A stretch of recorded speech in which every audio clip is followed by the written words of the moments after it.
সাহেব ভাই জাতে কি এটা? ব্রাহ্মা। ব্রাহ্মা। হ্যাঁ। আচ্ছা, বয়স কয় মাস? 22।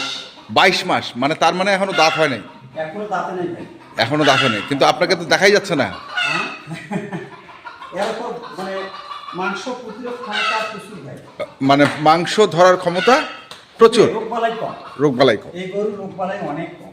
আচ্ছা, এটা এটা এটা কি এই সালে কুরবানিতে আসবে? বিশাল তো উপযুক্ত মানুষ তো বলবে সাইডের দুইটা ছাড়াচ্ছি, সেটা তো বলা যাবে না। হ্যাঁ, কিন্তু অরিজিনালে অদাতে আছে। এখনো দাঁত আছে। আমি গৃহস্থ বাসা থেকে নিয়ে এসে তার যেটা বলছে সেটা আমি করতে হবে। আচ্ছা আচ্ছা ও বলছে 22 থেকে 23 মাস বয়স। আচ্ছা, যেটা আছে এটাই বলতে হবে। এটাই হবে। এটা কি আলোচনা সাপেক্ষে দাম? এটা আলোচনা শেষ। মোবাইল নাম্বারটা বলেন। 017 হ্যাঁ। 35 82 41 08। আচ্ছা, ধন্যবাদ।